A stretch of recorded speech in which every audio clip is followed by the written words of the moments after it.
Oh, it's happening, dude. Then World of Warcraft is later today. Oh boy, did we play? I don't know. Just what are we facing here? A relic of the old world. Ready your men, Captain.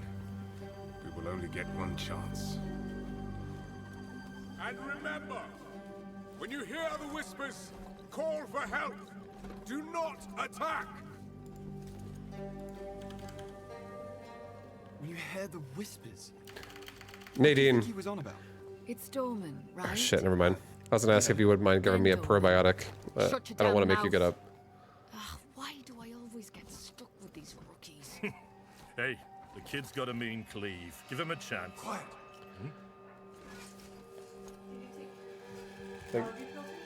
No.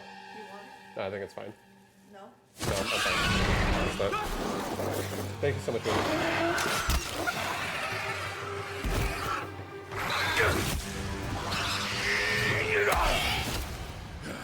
Sullen!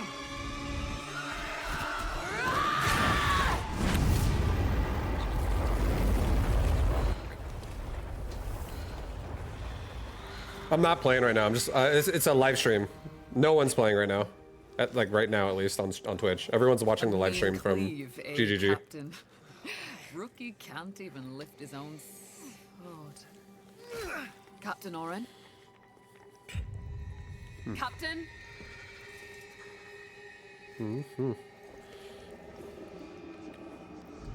It's here.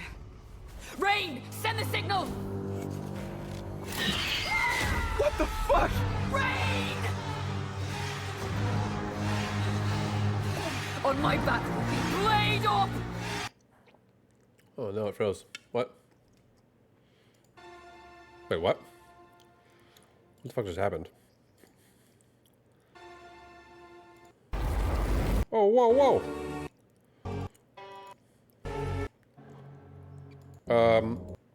I don't know why it just froze. But I guess, fuck it. We'll start it over. Okay, we're starting it over. I don't know why it froze. I need to get my water as well. Sorry guys, I'm like rushing everything really fast. 2 seconds, and then we're gonna actually watch this for real. 1 sec.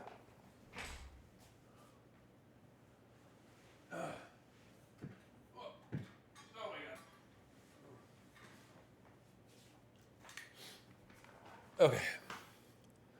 And I also now have my glasses. Hi, yi.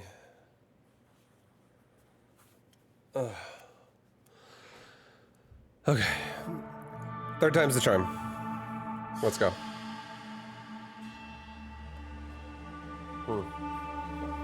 Third time's the charm, guys. Sorry about that. Here we go. Just what are we facing here? Here we go, guys. A relic of the old world. Ready your men, Captain. We will only get one chance. And remember, when you hear the whispers, call for help. Do not attack. When you hear the whispers, what do you think he was on about? It's Dorman, right? Yeah. Then Dorman. Shut your damn mouth. Ugh, why do I always get stuck with these rookies? Hey, the kid's got a mean cleave. Give him a chance. Quiet.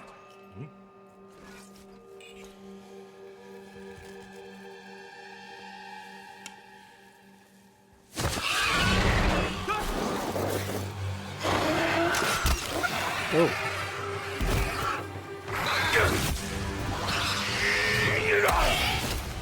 Damn, look at him.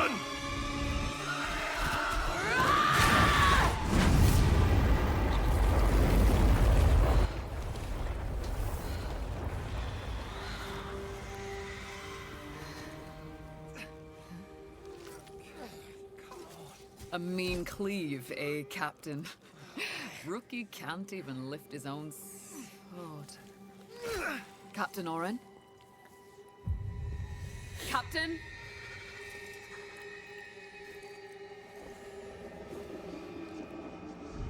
It's here. Rain! Send the signal! What the fuck? Rain! On my back will be blade up! Why is it fucking freezing? I don't understand what's happening right now.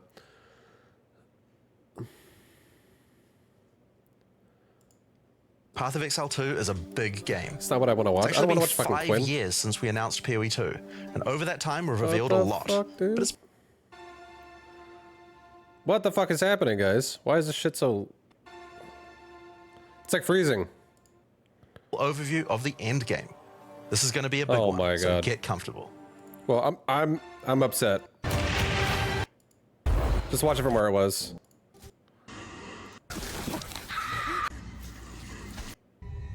Look out here. Captain?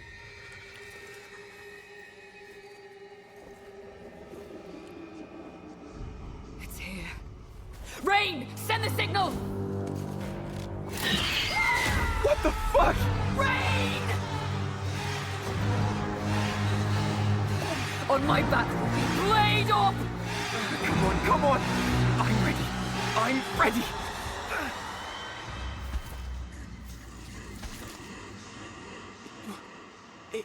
It's a man.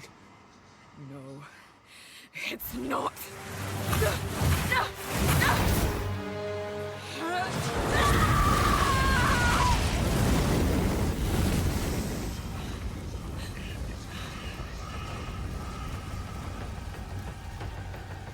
Run.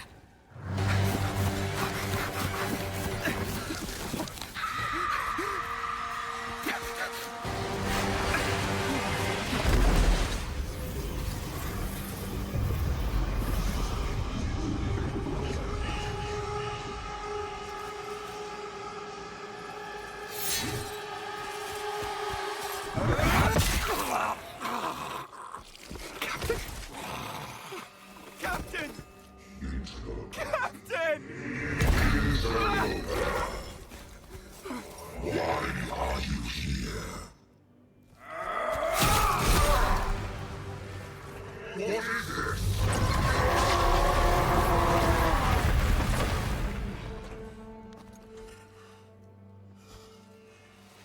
Stop! Humanity isn't ready. On your feet, lad. Sir, the captain, You'll be fine. Here.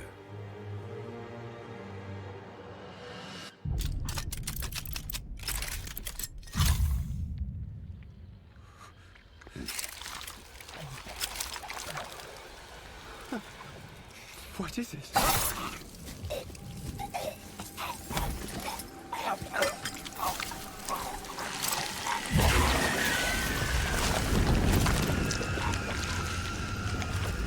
Get the body. Stop. Mortal. It can still be contained. You don't know what you have unleashed. Your kind no longer control this world. We cannot destroy your body, it's true. But you will watch as we destroy everything you have built. Bind him!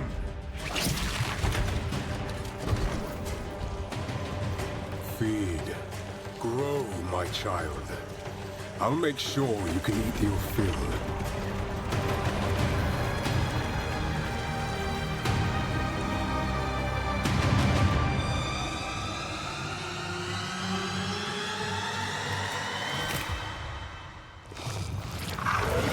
Even just one little tentacle falls out of the cart and it spreads everywhere. Yeah, bro. It's a contamination. Okay. Hi, I'm Jonathan Rogers, Game Director on Path of Exile 2. Now, Path of Exile 2 is going into early access in around 2 weeks on December the 6th. But even though it's early access, this isn't just some small taste. The game is huge. In this live stream, we're going to be introducing everything you can expect. So without further ado, Yeah, I definitely let's wanna- roll the gameplay trailer. Oh, here we go. Just straight into it. Existence is a thing of beauty. Precious, but impermanent. Life and death are mortal enemies, and yet bound to one another. The continuation of life must be protected at all costs. Some have said, my methods are brutal. To this, I say, There can be no salvation without sacrifice. Me too, Faith. What up, dude? What up, Inslee? What up, everybody? I know, I want to play the shit out of this game. It's gonna be a ton of fun. I'm gonna, when the game first comes out, I'm gonna play hardcore first as well, just to see how far I go. So I'm gonna die, but it'll be fun. And then I'll probably play softcore for a little bit and then go back to playing hardcore.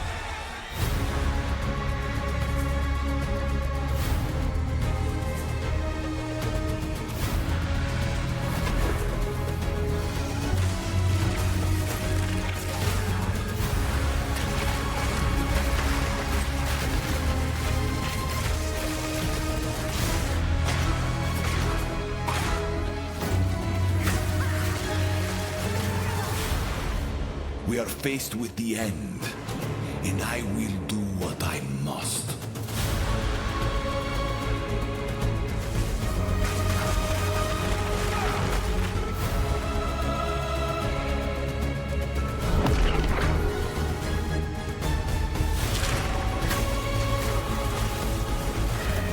Yeah, I feel like the cinematic was literally just like, like the start of the storyline for PoE 2.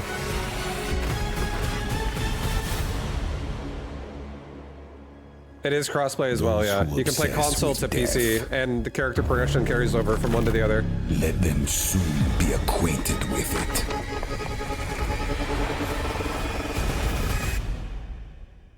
Now, as you just saw, even in early access, Path of Exile 2 is a big game. It's actually been 5 years since we announced PoE 2. Okay, this is going to keep happening because we're not watching the live. So I have to... Things like freeze or right shock here. the bell, which will add elemental damage to the strikes. we might just watch this starting from here, so I don't have to keep refreshing it. If an enemy is close to being stunned, you can use Staggering Palm to punch them down. After that, any attack you do will shoot out wind projectiles. There are 21 active skills for quarterstaves, so this just scratches the surface of the options that you have. By endgame, you'll be dashing from pack to pack, spewing projectiles and obliterating screens of enemies with huge combo attacks. It looks so nice, man. It really Now, does. if you like a style looks of melee great. that's a little slower but hits much harder, then the warrior is for you. He pounds the ground with big chunky attacks and can shrug off the hits of small enemies with large amounts of armor. Even though the mace slams are slow, you never lose control. Longer attacks can be retargeted as you go, and if you find yourself committed to a long attack, you can dodge roll out of it at any time.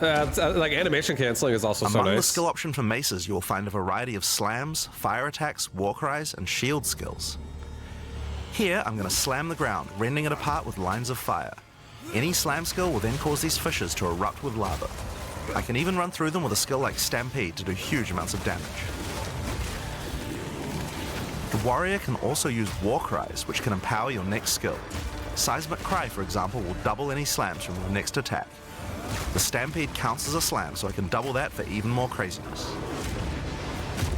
If you want to go a little faster and be a little more defensive, equip a It shield. looks great, I know. In PoE 2, you can raise your Like, look shield at at that any fucking time to block terrain all here. damage from the front, even spells. And look how smooth the While skeletons holding up are. your shield, Like everything your is so stun meter will smooth build and as you take fucking damage. amazing in this so game. be careful. If it reaches 100%, your stance will break and you will be vulnerable. Some enemies also have unblockable attacks, which are indicated by this red flash.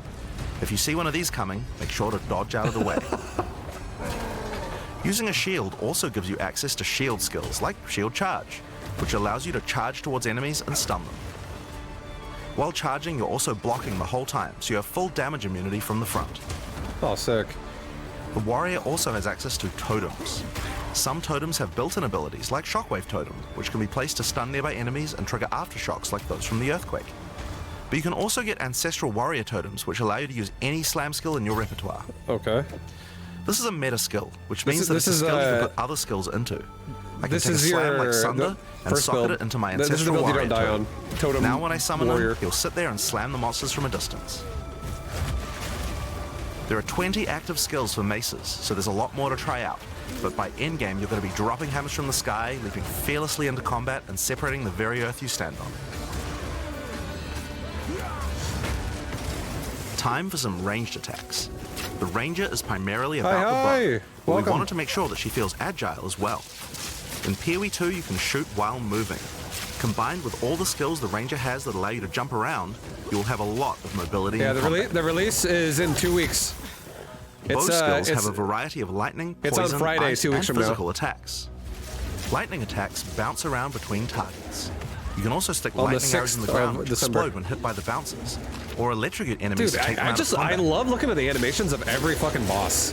Every boss Ice is so attacks clean allow you to slow every and time. freeze enemies to keep them away from you. Using poison, not only can you slowly damage your enemies from afar, but also grow some interesting plants. With 21 bow skills and all the mobility and combo tools the ranger has, you can take advantage of every situation. By endgame, like you'll be a creating last hundreds jumps. of arrows, be they I think falling my from the first class sky, is gonna be a bouncing around marksman. between enemies, or spraying out of The tornadoes. guy with like the crossbow. You might have noticed in the bottom left of the screen that the flask slots look a little different. In PoE 2, you have one dedicated life flask slot and one mana flask Here, slot. I'm gonna go camless for a second Flasks for you gain guys. charges as you kill enemies, So you can see and the whole typically allow UI. you to heal 6 or 7 times if they're full. But Or that's I'll not just the go top only left, thing you actually. can use charges for. Charms are a new item type that will automatically defend you from various debuffs or damage types. Having trouble with getting frozen? Equip a thawing charm. When it's fully charged, it will make you immune to freeze for 3 seconds if you get frozen. To recharge them, just kill more monsters. You can gain more slots for charms by upgrading your belt. Okay. The Oh, fuck mercenary yeah. wields a crossbow that can be I loaded love with more, different like, ammo uniqueness types, like that, offering man. versatility, power, and mobility. All classes in Path of Exile 2 can be controlled with WASD, which makes I also this love class that. play exactly I like want a to play shooter. WS. I want to try For the WSD. crossbow, you will find skills that work like shotguns, sniper rifles, assault rifles, and Yeah, even this is my grenade class right here, launchers. baby. But not only that, there are a wide variety of more interesting elemental ammos too. It's very fast to switch between ammo types, so long as you already have them loaded, which makes the mercenary able to combo abilities together for devastating effect. Use Glacial Bolt to create walls of ice to separate enemies, then switch to Fragmentation rounds to explode the ice, dealing massive AoE damage. If I come across an armored enemy, I could use armor-piercing rounds to break their armor, and then high-velocity rounds to take them down. Or perhaps I could fire a gas grenade to poison enemies before detonating the cloud with an explosive shot for massive damage. If you want to call in some suppressing fire, you can summon artillery ballistas. These have a minimum range, so you'll want to prepare your position carefully before moving in. There are 22 active skills for crossbows. By endgame, you'll be calling destruction down from the sky as Oh you my litter the God. battlefield with grenades and pepper your enemies with your automatic shotgun. If you're looking to take a back seat and let your minions do the work, then the Witch should be your choice. She can call forth hordes of undead monsters to fight for her, while casting powerful chaos spells that debilitate her enemies. I have a new PC, yeah. Occult I skills do. are some of the most varied in the This is- game. this is my with current PC. skeletons, noxious spells, specialty minions, curses, and sacrificial magic. Before we talk about minions, we'll have to talk about a new resource in Path of Exile 2 called Spirit. This is a spirit gem, which allows you to pick from a range of persistent persistent skills. buff. All classes have a variety of these skills which can add some very interesting effects, like Arctic Armor, which does cold damage to enemies that hit you, or Raging Spirits, which summon fiery skulls each time you cast a fire spell. For the Witch, though, we'll want to be using our Spirit to create permanent minions. These minions will be revived automatically when they die, so you don't have to worry about resummoning them all the time. Here, I'm using the skill screen to allocate which minions I would like in my horde. You can see the spirit cost of each I like one. that a lot. Skeletal You can like warriors are really like cheap, but customize weak, like the useful for tanking the damage unit and type. distracting enemies. I like that a lot. But I want more heavy hitters in my army, so I'm going to unsummon some warriors and instead add skeletal arsonists. Permanent minions come with special active abilities called command skills. You can order these guys to detonate your own minions for even more damage and area of effect. If you Your want a own bigger minions. army, you'll need a scepter. This new weapon type is imbued with even more spirit, allowing you to summon even more friends. And if you want an even bigger army than that, you can take advantage of corpses to summon true hordes of minions. But what can a witch do while her army is at work? Well, she has a range of chaos spells to spread disease amongst your enemies, or bone skills to impale them. Or, you know, you could curse them to make them weaker so your horde can take them down. There are 25 active occult skills. By the endgame, you'll be the leader of a fearsome army of the dead, consuming everything in its path. The sorceress bends the elements to her will, using them to unleash devastation on her foes. This classic spellcaster weaves a flurry of elemental magic from afar. I feel like Elemental Sorc could be skills really have fun to play everything you too. might expect and more. Fireballs, icy explosions, lightning storms, you get the idea. Each spell is unique and has many different ways to build and combo with others, even between different elements. For example, Flame Wall conjures a burning line that not only Like, damages Sorc is gonna enemies, look so but fucking also pretty empowers all projectiles that on the pass screen through all it. the time. If you Like, that place a looks so wall sick, and fire actually. lightning sparks through it, they'll gain extra fire damage. It's a good idea to take advantage of the ability to automatically swap weapons when you use certain skills. Having a special staff with bonuses to fire skills and another with bonuses to lightning skills can really power up a combo like this.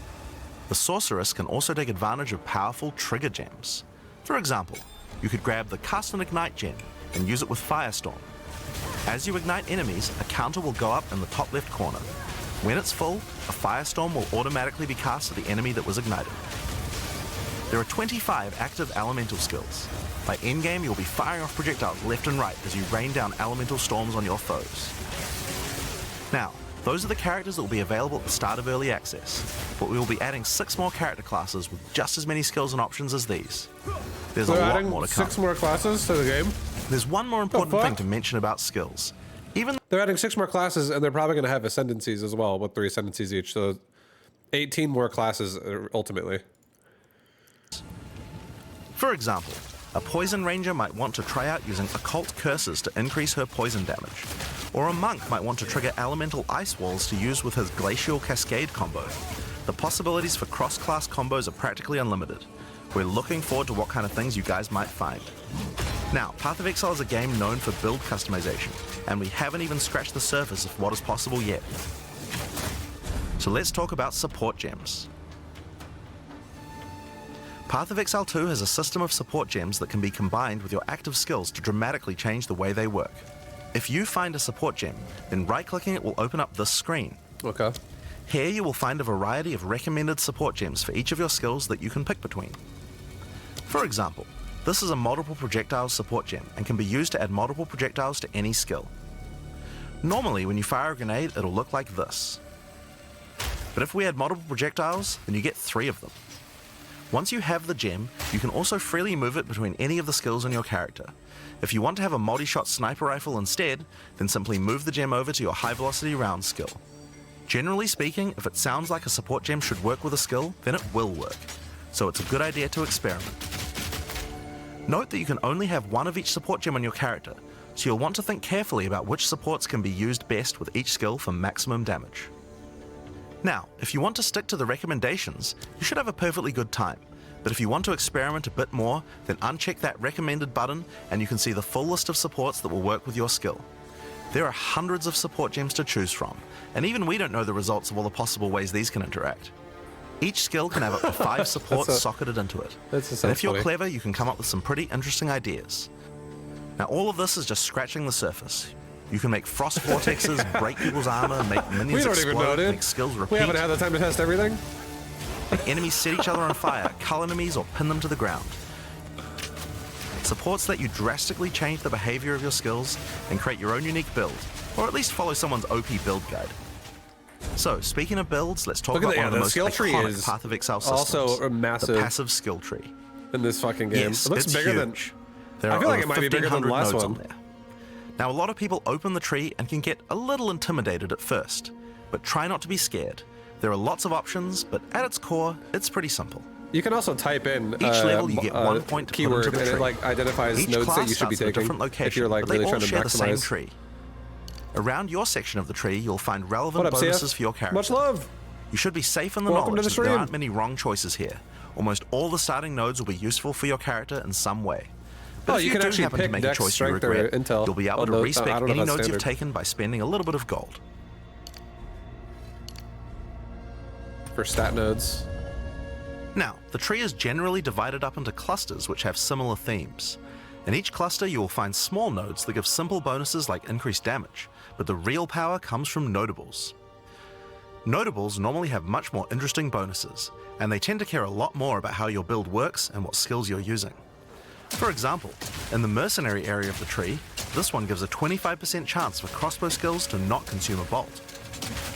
And here's one that gives grenades a chance to blow up a second time. This one gives a chance for projectiles to rebound off terrain, as well as giving you some pierce chance to make that more likely. What the fuck? Note that even though this is in the mercenary section, this would work with projectiles from all classes, so there are often reasons to go to different areas of the tree. In order to get between these clusters, you will generally have to allocate nodes in the attribute highways. Attribute nodes allow you to pick which attribute you would like to use, so it's very I'm easy to assuming get gear points still for has any attribute that your gear requirements. might need. Yeah, You can exactly. You change just which said it. attribute these nodes give you for half price at the respec vendor. In addition to notables, you will also find even larger passives called keystones. Keystones have both an upside and a downside, and often require changing your entire build to design around them. A great example is Giant's Blood, which allows you to wield two-hand weapons in a single hand, but doubles the attribute requirements of them. Oh, that's fucking sick. You can use a two-hand mace with a shield, Titans or Grip even Warriors dual wield them. action going on.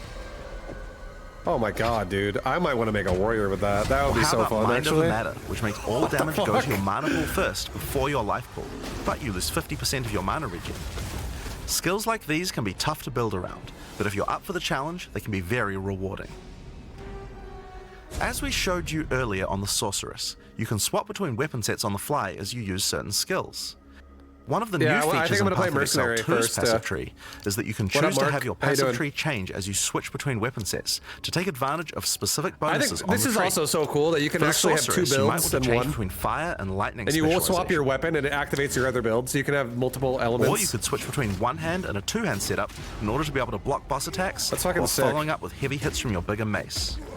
Or yeah, perhaps like what you could just have said, you full could play curse a setup on your defensive and an witch offensive to set. debuff enemies before switching to a chaos degen build for Like, oh, I'm maximum gonna die. damage. Defensive, defensive, defensive.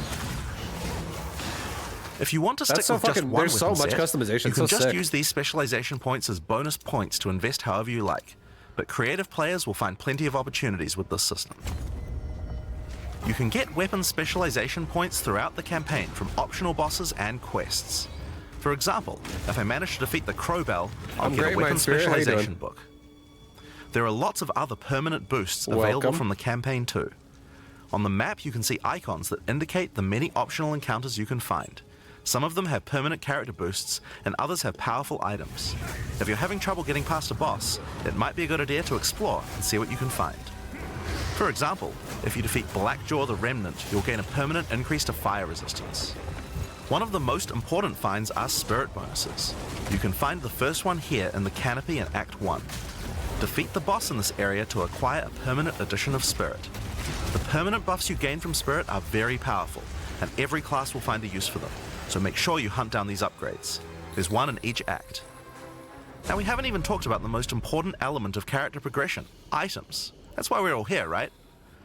Items in Path of Exile can be broken down into 4 rarity groups: normal, magic, rare, and unique. One of the things you're going to want to do as you play through the campaign is upgrade the items you find, and you can do that with currency items.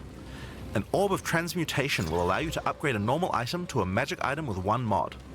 You can then apply an Orb of Augmentation to add a second mod, then use a Regal Orb to add a third mod, and upgrade it to a rare. Finally, you can use some Exalted Orbs to add more mods to your rare to a total of 6 mods. That's sick. One of the things we think is really important is to make these options available to use as you play. All the items that add mods are much more common than they were in Path of Exile 1, so that you can use them throughout your campaign playthrough. We want you to find things on the ground that can be crafted into upgrades much more frequently. With respec, they said it's going to cost gold to respec, but if you go to a respec vendor, it's 50% off.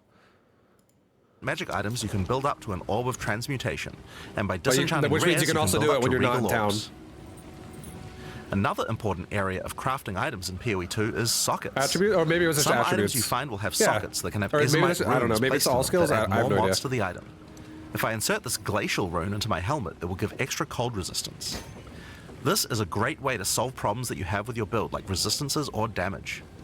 If you find socketed items that you don't have a use for, you can take them to the salvage bench in town to work towards an Artificer's Orb.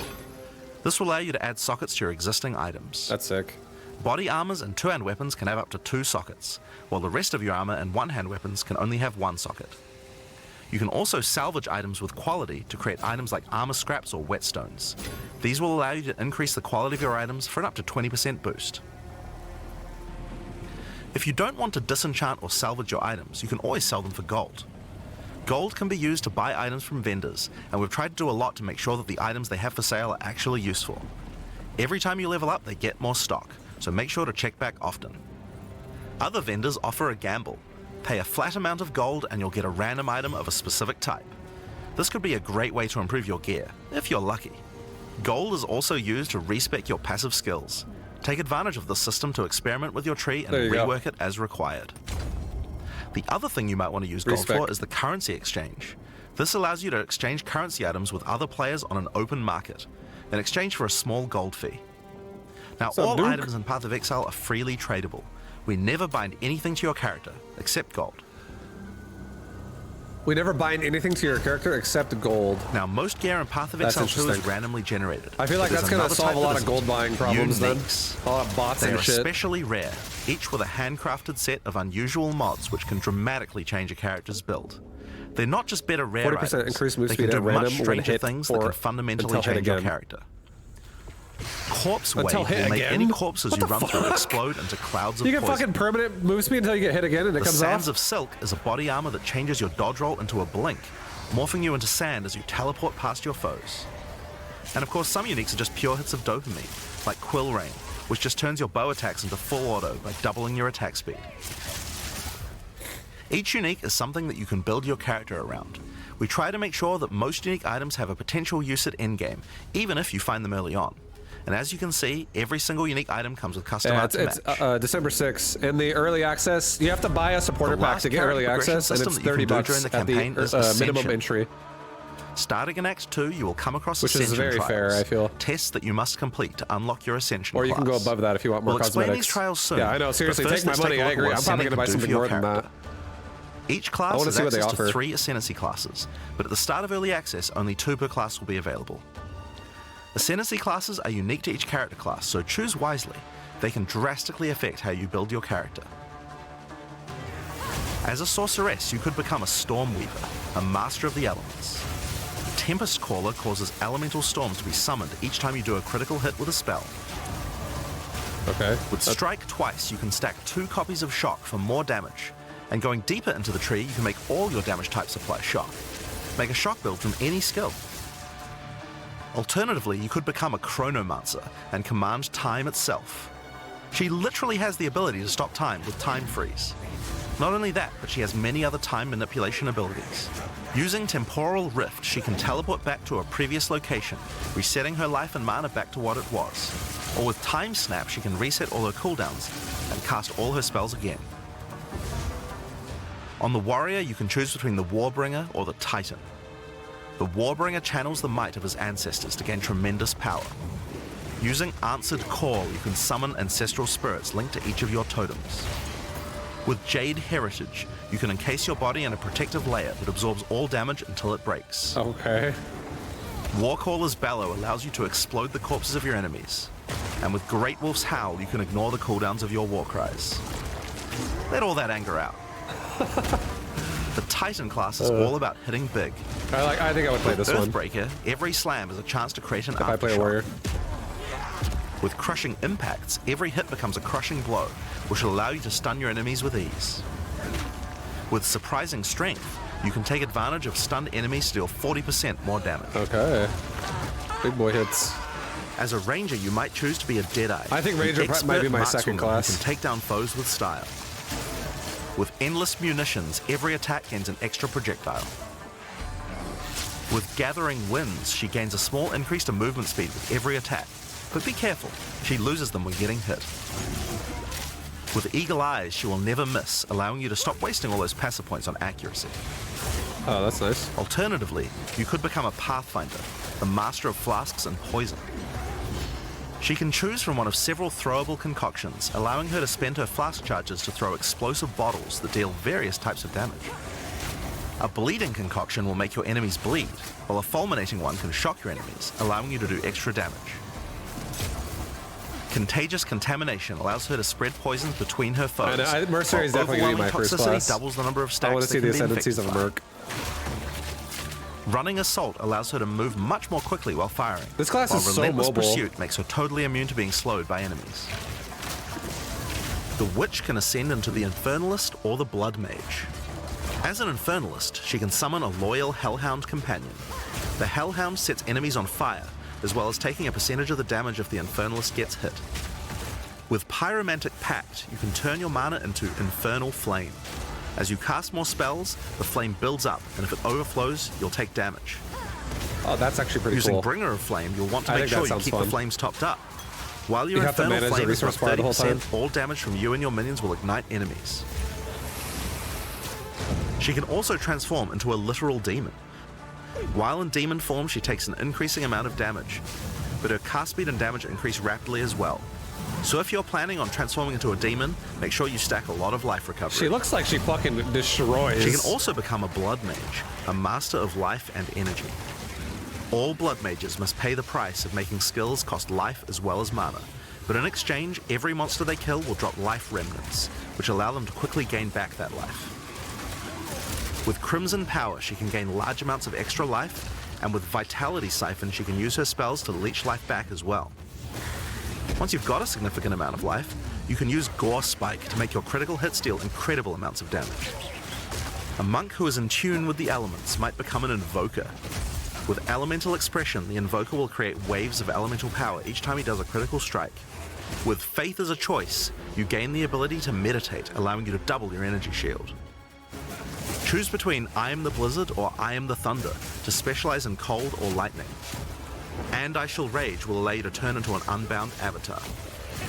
Each time you apply a status ailment to an enemy, you gain Unbound Fury. When you have enough, transform into an avatar to deal way more damage and inflict even more elemental ailments.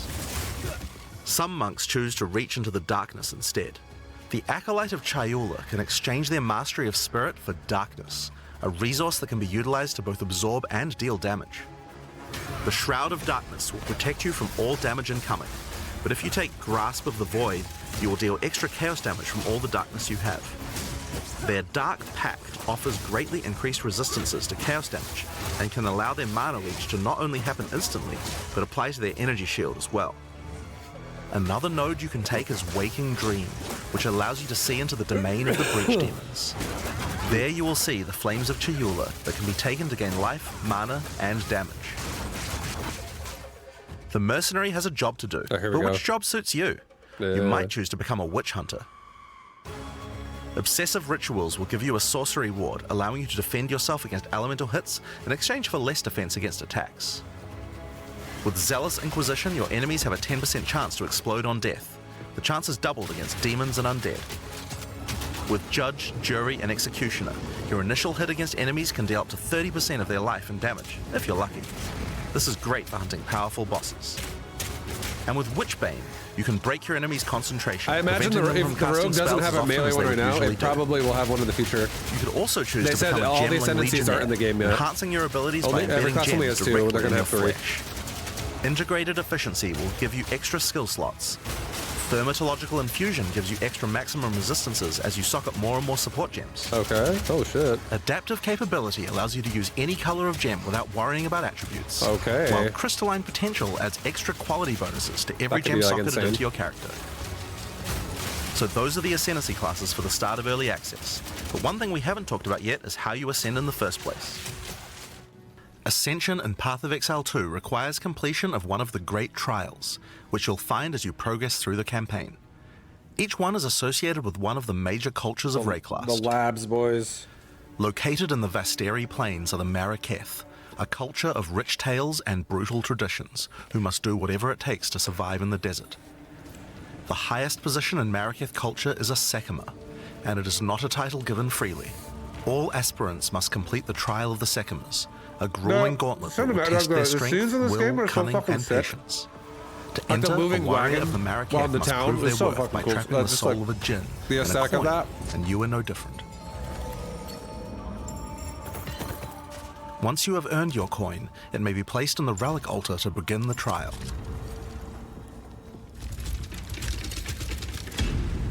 Let's see the new boss. Let's go. In the Trial of the Sekimas, each room has its own challenges to overcome. In this room, each rare monster you kill will send its blood to the chalice in the center of the room. Once the chalice is filled, you will be able to proceed. While fighting monsters in the trial, you will need to be very careful. Each hit will not only hurt you, but will damage your honor. The monsters are well telegraphed, so that you can avoid their attacks, but if you run out of honor, you will fail the trial and need to find another coin in order to try again. It is a good idea to make sure that you are well prepared before challenging the trial of the Secumus. After each room, you will be rewarded. Here we go. In this case, you have been given a key that can be used to unlock chests later in the trial. Once you have claimed your reward, you will be shown a map of the rest of the floor and may choose how you wish to proceed. That's fucking huge. Which challenges would you like to face, and which rewards do you want to claim? Some rooms are more dangerous, afflicting you with debuffs that will persist for the entire trial. For example, entering this room How many will rooms afflict you is with that? That's Spiked like- Shell that will cause all They're like monsters 30 in the rooms. rest of the trial to have 50% Like 27 increased rooms or life. something. You will want to take care if you choose such a path. There are many different challenges and rewards as you journey through the trial. Deadly traps, waves of monsters, and strange artifacts will test your honor. As you progress, you'll be able to gain boons from the Jinn, which will help you on your journey. For example, the Secuma's cloak will revive you Yeah, once this is if the you new die, lab. giving you a second shot at a run. One of the trials. rewards you may find is Sacred Water, an extremely valuable and treasured resource to the Jinn and the Maraketh. Trading it with the Jinn will allow you to receive many benefits.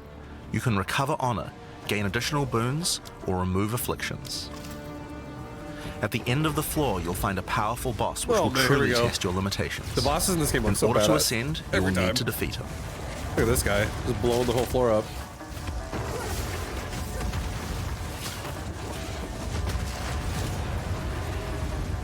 Having defeated the boss, you've earned the right to ascend. But first, the loot. Oh, okay. The keys you have found may be used to open the various treasures in the vault at the end of the floor. We only have a single bronze key, so we'll just have to open one of these small chests. If you want to open the better Yeah! ones, you'll need silver or gold keys. Let's use the Altar of Ascendancy. Your first ascension will allow you to pick your class and grant you 2 points to use in the tree. Now there are more floors and many more rewards that can be found within the Trial of the Secumus, but we'll save that for the section on the endgame.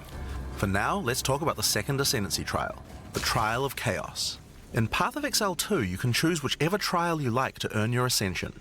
Each culture on Rayclast had their own methods to ascend.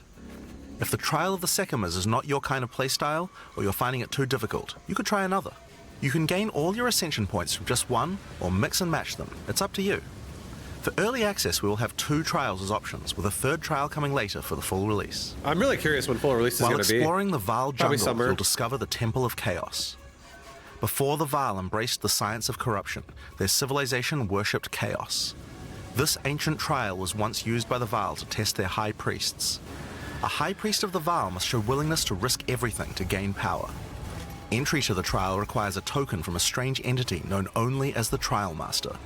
For those in which he sees potential, he shall inscribe an ultimatum. I'm going to make a guess. Many have I attempted think these trials full in release search is of going to come out greatness. August Most 17th. have perished. Will That's you just be a able guess. to defy the odds? August 17th. Before you begin each chamber, the Trial Master will offer you a reward and a choice. Choose one of 3 tribulations to affect you through the rest of the trial. These modifiers might beef up the Monsters monsters, cannot be slowed or curse stunned. the player, Ring of or Chaos add appear on environmental ground, hazards like grow over turrets or time. trap rooms. Challenge area contains In this turrets case, that we'll will be periodically picking fire lightning shocking projectiles. turrets. You can like set your traps that you have to deal with.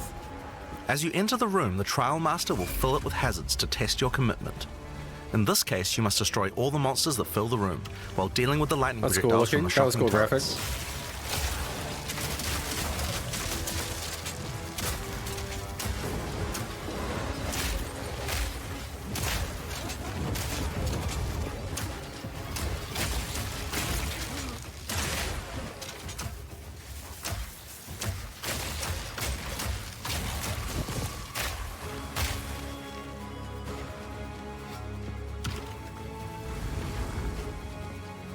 After each room, you will need to make a choice. Take the rewards you have earned so far, or go double or nothing. Let's go double or Increase your nothing. rewards, but take on more risk. Yep. Each tribulation you add is minor We on like its that. own, but they quickly Round- stack let's on go top all of the way each to other round and 10. can become overwhelming. Let's go all the way to round 10. There are many types of chambers in the trial. Each will test your resolve in different ways. This one simply requires you survive for a certain amount of time. Another requires you to escort the stone I wonder idol if you to can the get level out as of this. elevators If for there's like a monsters descend cancel to button, attack you. like going to Should town. you be able to get through the first 3 Or if chambers, you're, like, you'll face committed. your first boss. Can you log out? The order of the bosses is random, and combined with the tribulations you have selected, the fight will never feel the same. After defeating the boss, you may claim your rewards. Of course, there are the items, but you also gain the right to ascend. If you already did the Trial of the Sekhmers, then you can claim 2 more points to add to your Ascendancy class. Now, it's possible to go much deeper. There are more bosses, rewards, and risks to take, but we'll talk more about that when we get to endgame. So how about we talk about that now? So far, we've only been showing you footage from the campaign, but some people would argue that the endgame is where the game truly begins. Something that happens almost every time a new action RPG launches is people saying, there isn't enough endgame content. Well, we want to make sure that in PoE 2, people don't feel that way. And we actually only changed our development priority for this recently. The first 3 acts of PoE 2 already take around 25 hours to complete if you're a new player. This is already a pretty significant campaign. On the other hand, people spend hundreds of hours in endgame each league. We realized that finishing the rest of the campaign for early access was actually a bad idea. Instead of having acts 4 to 6 in early access, we could concentrate on endgame and make that great. For new players, a 25-hour campaign is already a huge game with lots of content. But for existing action RPG players, what you mostly care about is all the in-game challenges to overcome. So several months ago, we switched the entire development team's focus over to making in-game content. At the start of early access, there will be 50 bosses and around 400 monster types. But the great thing is that the rest of the game is like 80% there. We'll be adding content to roughly double the size of the game during early access and into release. Now, in order to make the endgame happen at the same character level as what it would be after we added the rest of the acts, we've added a second difficulty level called Cruel, where you repeat the campaign with all the monsters and bosses leveled up. And of course, new rewards. You can kind of think of it as like a new game plus. Like Nightmare instead of normal. It's also a lot faster to get through the content the second time as your Diablo player speed style. increases. That will take you to around level 65, where the endgame begins. Once we add the remaining 3 acts, we'll be removing Cruel difficulty, so you'll progress straight from the end of Act 6 to endgame. But what is the endgame? To explain that, I'll hand over to Mark. He can tell you all about it. Hi, I'm Mark Roberts, Game Director on Path of Exile 2. Well, one thing that Path of Exile is known for is having a lot of distinct endgame content to choose between. Each endgame mechanic needs to have its own progression system, areas, bosses, rewards, and player power that can only be gained from that content. We are going to be adding a lot more over time, but for Path of Exile 2 we decided to start with 7 distinct systems you can progress through. This is the Atlas, 7. and it serves as the core of Let's the go. endgame for Path of Exile 2. It's infinite and expands in all directions. Infinite, okay. Now, we are not going to spoil the plot too much here, but Yeah. corruption from the beast has blighted the land, and your objective is to help fight it. In the center of the Atlas, you will find the Ziggurat, a temple in which the Val research the fundamentals of Ultra? space and time. Here, we can open portals to nearby locations and begin cleansing corruption and finding resources. In order to power the portal device, we will need waystones. Each waystone has a tier which will determine the level of the monsters that you will face. To go to an area, What do you mean simply it's click infinite? one that is adjacent to an area that you have already completed. Do you see how there's little like waypoint things here where it's like these are like, think about like Mario and like a Super Nintendo or some shit like that, where it's like you go like here, you can go there, you can go here. This like activates probably like a floor, a map, something like that. And whenever you do it, it unlocks more that stretches outwards, and you can keep just like going like way the fuck over there if you want to, or over there, or up there, or down there. As long as it stretches in that direction, you can keep going in that direction. That's all that means. In order to cleanse the And it probably corruption gets, from like, the different area, mods you will need harder, to defeat stuff like all that. the powerful, rare, and unique enemies in it. Once you have done that, the area will be marked as completed, and you will be able to travel past it to progress deeper into the world. If you die, then the map can no longer be run, and you will have to find another way around to get to the areas behind it. There are also all kinds of other random encounters you might run into as you play maps. One such encounter are precursor artifacts. These are ancient, corrupting monuments that irradiate the monsters around them. The monsters that feed off the corruption are drawn to their power. If you defeat the monsters and cleanse the artifact, you will get a powerful temporary buff. Some of the buffs make you faster, others rain lightning or fire around you, and some even give you increased experience or help you find better items. You can also find strong boxes. These enigmatic chests guard piles of treasure, but are always a trap. Monsters lie in wait to Always a attack trap, you the guys. moment you open it, and the boxes often have mechanisms to unleash powerful spells or dangerous debuffs. There are different types of strong boxes containing different items, and you can even use your currency items to craft them on the fly, so you can optimize the contents. But be careful of opening one you can't handle.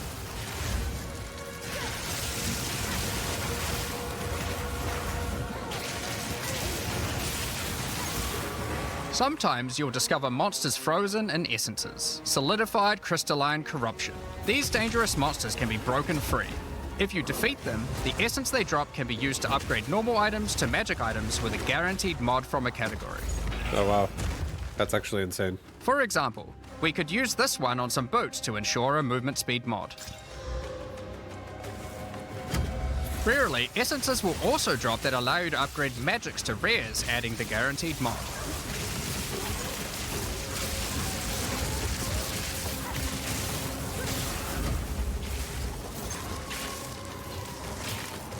This is incredibly powerful since it allows you to get a second deterministic mod in your crafting projects. Combining these with the currencies that are commonly found in Rayclast for modifying items, and we can get a very nice pair of boots indeed.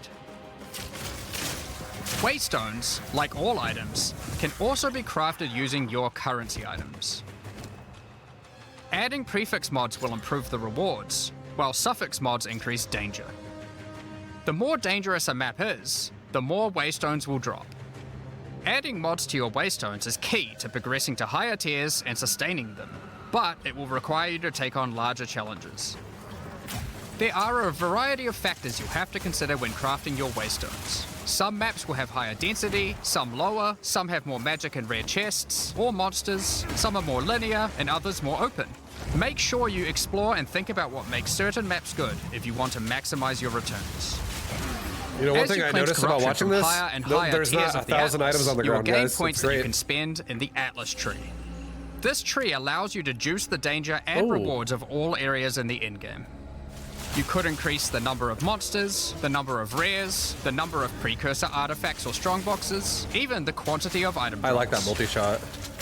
As you explore the endgame world map, you'll notice various different biomes, from snow-capped mountains to dense jungle valleys. Most maps are restricted to certain biomes.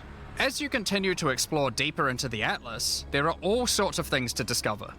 These cities are constructed by different peoples of Rayclast, and have specific items that can be found there. These strange structures marked on the map don't appear to do anything for now. Perhaps you'll work out how to use them later.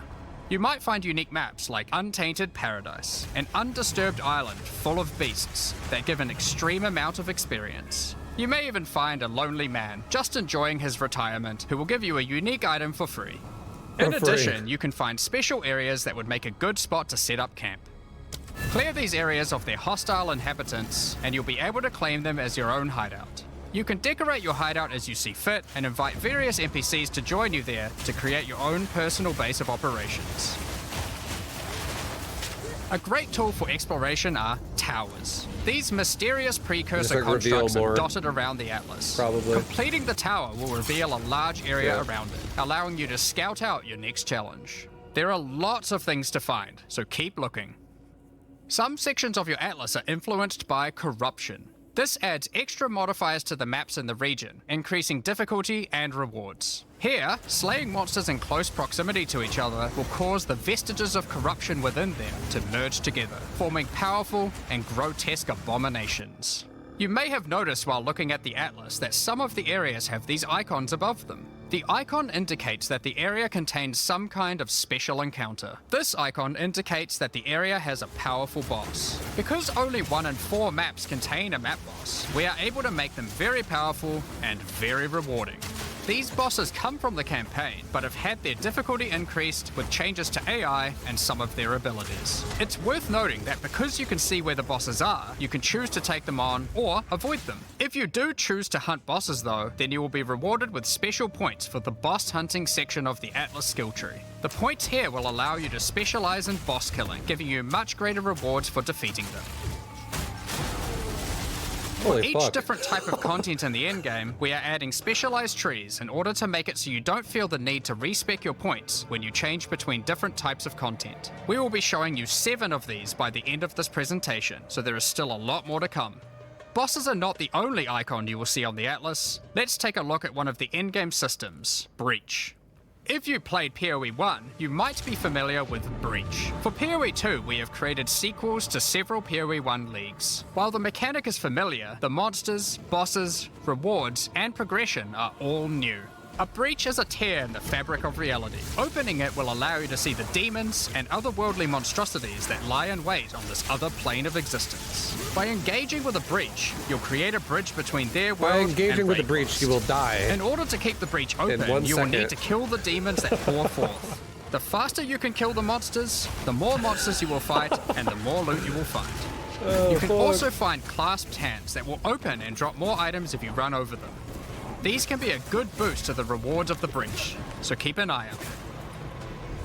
One of the rewards that you may find while fighting monsters from Breach are tablets. Tablets are special items that can be used with precursor towers to add more encounters to the Atlas. Breaches will drop breach tablets. Clicking on a completed tower will allow you to consume the tablet to add more breaches to areas within range of the tower. That's This cool. makes all the content in the Atlas self-sustaining. Want to do more breaches? Find the tablets, add them to your towers, get more breaches, getting more tablets. Soon your Atlas will be covered in otherworldly domains. In addition, like all items in PoE, you can craft them. Use your currency to add mods to your tablets, allowing you to upgrade all the breaches in range. That's Tablets cool, can have too. up to 2 mods. These mods do things like adding extra rare monsters, extra clasped hands, or even monster density of breaches, allowing you to keep them open longer. Often, you will find multiple towers near to each other with overlapping areas of effect. This can allow you to really juice the mechanic by stacking the mods from multiple tablets.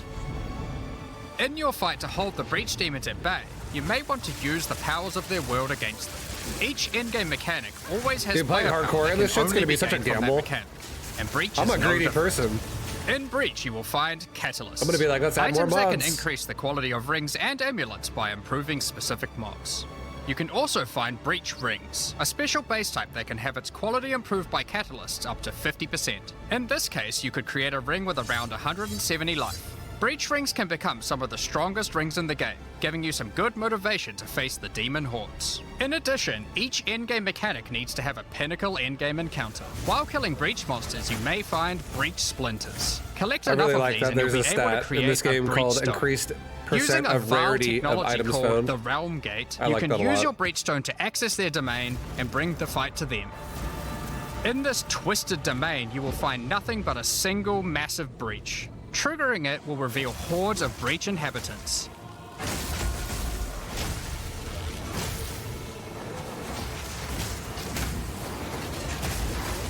Oh. And should you be fast enough, you will be able to fight their leader, Zesht. We that are one. That dreamed. We in nightmare. We that are one.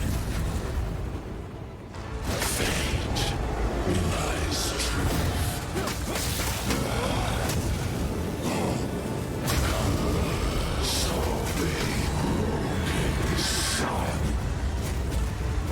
Jesus.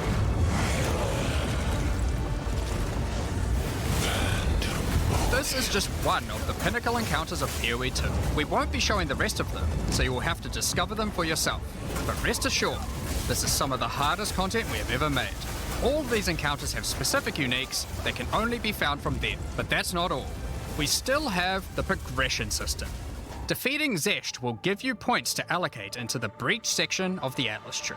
Allocating these points will make breaches and the breach domain even harder, but will give you more rewards. The small nodes will increase the difficulty of the twisted domain, while the large nodes have more specific bonuses.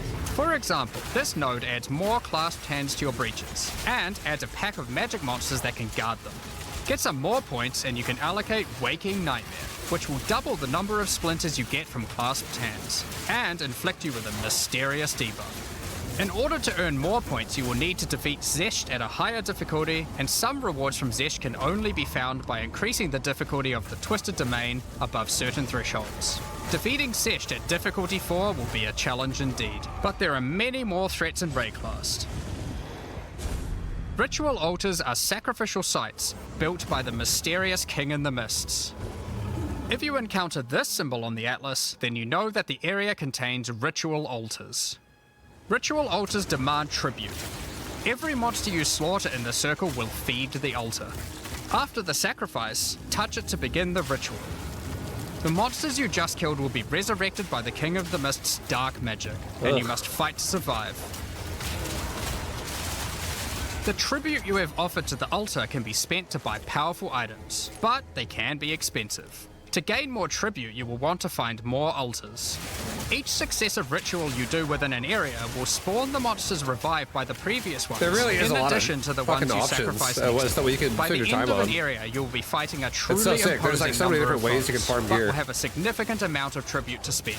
One of the rewards you can buy with tribute are omens. These are special items that allow for meta crafting. Crafting items that affect other crafting items. Have an item with good prefixes but bad suffixes? This omen will help you to remove the mod you don't want while keeping the ones you do. There are a bunch more of these with different effects, but we will leave them for you to discover. Now don't forget that Ritual will also drop tablets, which can be used to specialize into getting more rituals. If you want to get to the pinnacle boss of Ritual, then you will probably want to use them. They can also be crafted to grant mods, making your rituals more rewarding. The pinnacle encounter of Ritual is the King in the Mists. Feared by the Asmeri people, he is said to have brought eternal darkness to the Wildwood. We won't show the encounter, but just like That Breach, looks so there fucking are a range sick. I of love unique that. items It you can looks get so for good. defeating him, and you will gain points in the ritual section of the Atlas tree. Some maps have been touched by insanity. Delirium. A mysterious entity has taken a special interest in you. Step through the looking glass and you will find your nightmares coming to life. When you touch a mirror, the mists of delirium will spread out across the area, infecting your mind. You must stay within the mist to maintain the nightmare, which is as profitable as it is terrifying.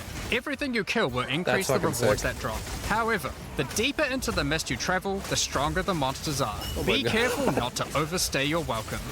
Rare and unique enemies will become vessels for terrifying demons, who will manifest out of them to unleash powerful attacks on you. The mist also offers a strange crafting material, distilled emotions. By combining these emotions, you are able to instill your amulet with a notable from the passive skill tree.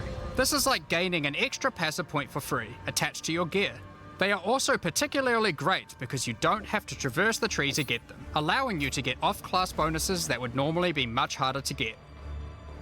Distilled emotions can also be used to instill your endgame maps, applying Delirious to them and adding additional difficulty and rewards, allowing you to further juice your endgame maps. The tablets you can find from Delirium can be used to further improve it, increase pack size, make the fog dissipate slower, or improve your progress towards the pinnacle encounter of Delirium. Speaking of which, every now and then you will find simulacrum splinters. The mysterious entity will create strange encounters based on warped versions of your own memories. Monsters and simulacrums come in waves that get progressively more difficult. I like this area, you man. will This area receive looks loot so at the fucking end of cool. each wave, and you will have to make the decision to leave now or continue on, facing up against even tougher foes from the mist. The bosses you will face as you Holy get deeper shit. into a simulacrum are truly terrifying. If you can complete a simulacrum, you will gain points for the Delirium section of the Atlas skill tree. Next up, we have Expedition. And that's not all. Occasionally, while clearing corruption, you will encounter these Kalguran settlers. The Kalgurans have discovered ancient burial sites with lost Verisium artifacts, and they want you to help dig them up with explosives. The Kalgurans have marked the locations where the relics can be found. Place explosives as best you can to dig up as many as possible. There is just one problem. Corruption has brought the corpses of their ancestors to life, so you might have to do a little cleanup before you can reclaim the artifacts.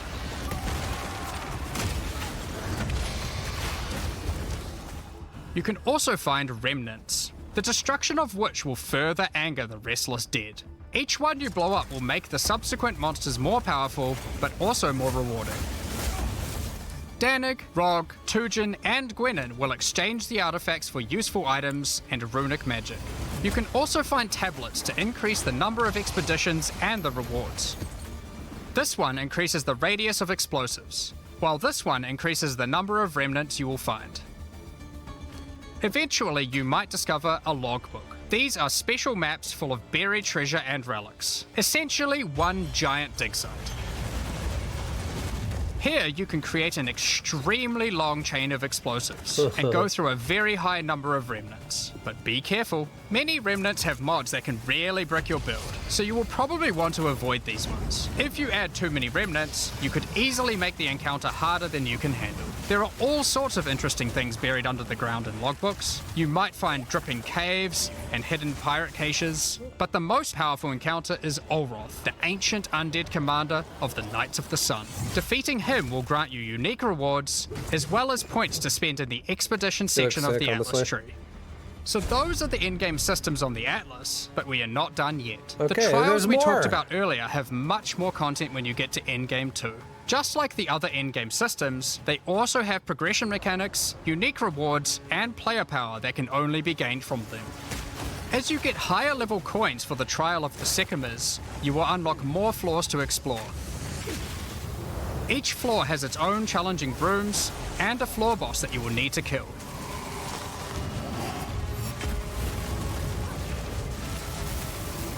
There are 4 floors in total, leading to another pinnacle boss at the end of the last floor, which can only be accessed at endgame. The Trial of the Sycamores is where you'll find jewels, which you can socket into your tree.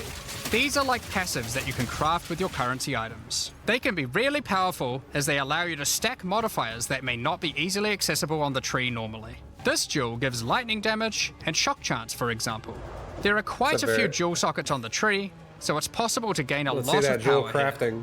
There are also other types of jewels that don't provide any bonuses themselves, but affect other passives surrounding them. This jewel increases the effect of small nodes in radius by 25%. With careful placement in the tree, you could get a significant amount of power from it. There are also unique jewels available with very interesting effects, but you will have to find those for yourself. In order to push further into the trial and uncover the secrets of the Maraketh, you will want to take advantage of its progression system, relics. Relics are items that can be placed in the relic altar as you start the trial. They give special bonuses that affect the trial, making it easier and increasing its rewards. Of course, you can craft these with your currency items, making them even stronger. If you can complete the entire trial overcoming all 4 floors, the final boss will reward you with one of many unique relics. These relics will be consumed when used on your next run, but can reward you with unique and powerful items. For example, this is the Last Flame.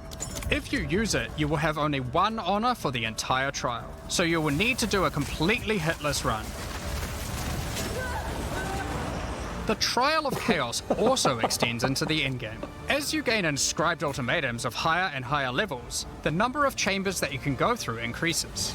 In true Val style, this allows you to take even more risks for even more rewards. At endgame, you can progress through up to 10 chambers with 3 bosses on a single run. Stacking 10 tribulations on top of each other will make this a significant challenge, but it's worth it. The Trial Master will tempt you with items of the Val Empire, such as Val Orbs. Val Orbs are powerful crafting items that corrupt your gear with random mysterious outcomes. Corruption prevents an item from being modified further, so it has to be the last step of your craft. But it's also the most impactful one. For example, if you use one on your body armor, it might add a new powerful enchantment, or it might re-roll up to half of its modifiers. Val Orbs also have the ability to add a socket, allowing you to bypass the normal restriction of how many sockets an item can have. A body armor can get up to 3 sockets this way, allowing for a significant number of mods. Val Orbs can even modify uniques. Adding enchantments or sockets to uniques can make them incredibly powerful, but there is a good chance that you will break them as well. That's in hardcore, you gotta get fucking Val Orbs and all your like low level uniques and make a leveling set, and then you're just like good to go every time. You're just gonna blast that shit. Through human sacrifice rituals and blood magic to power their civilization. Soul cores are powerful socketable items, with mods that cannot be obtained from regular runes. Like all endgame content, there is of course a pinnacle boss. The final chamber will drop keys to this mysterious door. Some say this is where the Trial Master himself resides. Perhaps you are willing to take the risk to find out. Had enough yet? Because there is still just one more thing. The most difficult content in Path of Exile 2. While mapping, you might come across this fortress that has emerged from underground, surrounded by an enormous maze riddled with danger. Is the maze preventing something from getting in, or something getting out? This fortress is of ancient origin, and its construction has similarities to the towers and tablets that you have been using on your journey through the endgame. It is clear from the entrance that there are 3 keys required to enter. Local factions are vying for access to the fortress in order to seize the power they believe will be inside. Each of the faction's leaders have managed to get their hands on one of the keys, so you will need to defeat them. Each faction is led by an Uber-Act boss. You can see one of them inhabiting the city, but in order to fight him, you will first need to defeat their 2 lieutenants in the adjacent zones. Be careful. If you fail against either of the lieutenants, or to kill the leader, they will move on, and you will need to find them again. Kill all the Uber bosses and you will gain access to the fortress. We aren't going to spoil it as we can't wait to see you guys attempt it for the first time. But is there a tree you get points in after killing it? Of course there is. Okay. This is Path of Exile. There is always another tree. So these are your challenges for PoE 2. As you can see, this project is crazy huge, way bigger than even we expected when we started out. But how do you gain access? Well, during early access you'll need a key to get in. To thank our existing PoE supporters who have spent more than $480, we'll be giving you guys a key for the PC version for free. Anyone else who wants one can get one by purchasing one of the new early access supporter packs that have just been released to the store. Missed the mark. If you just want early access to PoE 2, Damn, I then spent you can get a key in the $460. $30 early access pack. The pack also comes with $30 of points to spend in the MTX store. But we also have a variety of other supporter packs filled with exclusive microtransactions, points to spend in the store, and even physical items. The cosmetics can be used right now in PoE 1 and in Path of Exile 2 when early access starts. Most of this footage has been recorded in Path of Exile 1, since that's where you can use them immediately. The Lord of Ogham supporter pack contains a cosmetic armor set befitting of the Count of Ogham himself. There is also a matching back attachment which has an alternate variant depicting the influence of corruption. Also in this pack you can find a portal formed of the rusted armor of the fallen soldiers in the Red Vale of Ogham, and the offspring of a vicious crowbell boss found in the hunting grounds. This one doesn't look so vicious though. Well, it's pretty strong. It seems like if you can make that kind of dent in the ground. On top of that, you'll receive the Iron Count's Zweihander to apply to That your looks one-handed nice. or two-handed swords. For those who are wanting to decorate your hideouts with fond memories and tales of Path of Exile's history, you will also get a series of hideout statues. This pack contains the statue of Hillock. For Path of Exile 1's closed beta, each pack contained a true New Zealand icon, the Kiwi. Following this tradition, all packs in this series will also contain a new themed Kiwi pet. That's cool. The pet will loyally follow you into battle, but run away at the first sign of trouble. Become the ruler of the desert with the King of the Faradin supporter pack. Show your mastery of traversing the sands of the Vasteri Plains. The body armor will allow you to glide along the ground with ancient sand magic. Now each armor set comes with body armor, boots, gloves and helmet, but the boots are covered in sand. If you'd prefer to show them off, you can turn the gliding off if you want. The accompanying back attachment equips you with 2 powerful pillars that can control and manipulate lightning. They will periodically release their energy in a powerful blast while in town, and hover in a circle around you, arcing lightning between them, forming a barrier of energy. Replace the appearance of any bow with the Faradin's Glory skin, or replace the appearance of a spear with the Tyranny's End spear skin. This spear skin can be applied to staves and war staves in Path of Exile 1. If you want to truly show your worth as a King of the Faradin, then you definitely need your trusty, moving, entire city fortress known as the Dreadnought to travel across the Vasteri Plains. Honestly. That's cool. In Path of Exile, you can decorate your hideout however you like, and it's no exception here. It comes with a variety of thematic elements to use, or use decorations from elsewhere in the game. Additionally, you will get the Deshret's Blessing level up effect, the King of the Faradin Kiwi pet, and last but not least, a statue depicting the Vile Oversoul from Path of Exile 1. I remember that guy. For those who don't know how supporter packs work, each pack comes with all of the cosmetics from the previous tier. I remember the so first you'll time I get all fought the that guy, I items from just, the I Lord of just Ogham stood in supporter it. pack as well. Fucking just like kills me. The Thaumaturge of the Vile supporter pack features an armor set and back attachment themed around the Vile and their pursuit of science and progress. You can find the Soul Core weapon effect in this pack, which causes thaumaturgic energy harnessed from sacrifice to spill from your weapon. This pack also contains Doryani's Idol, It replaces the default appearance of any foci to an ancient relic once used by Doryani, and this can be applied to shields in Path of Exile 1. That's not the only Vaal weapon you'll find. It also contains the Wand of the Thaumaturge skin, and the Royal Sacrifice Dagger skin. You wouldn't think to put sacrificial gems on a Kiwi, but the Vaal did. Thaumaturge of the Vaal supporters will receive the Thaumaturge of the Vaal Kiwi pet. Oh, damn. And the Statue of Dominus. This is also the first pack in the series with a physical item. When purchasing this pack, you'll receive a Path of Exile 2 logo t-shirt. But if you don't want one, you can opt out in return for additional points to spend in the store. Becoming a Warlord of the Karui supporter will grant you an armor set and back attachment adorned in jade carvings and iridescent feathers resembling Pawa. Enough to even impress the ancestral gods, specifically Tukohama, the Karui god of war. Oh, wow. Overkill, you say? I think the Karui people would disagree. Why not drop a gigantic totem on rare enemies you slay to crush them to a pulp? Replace your crafting bench in your hideout with the Ancestral Canoe crafting bench, where Ancestral Chief Mata will summon a giant canoe manned by Karui warriors to aid in your crafting desires. We must all start somewhere. It's pretty funny. You'll also get a pair of weapon I like that skins. armor set, honestly. It's not bad. Equip Akoya's Felling Axe skin to I your think it's one-handed cool. I or like the two-handed green. axes, I like the jade. or Tukohama's Crusher to your one-handed or two-handed maces. A true Karui warlord is always accompanied by their trusty Kiwi. Equipped with armor and harnessing ancestral magic, they make the perfect sidekick.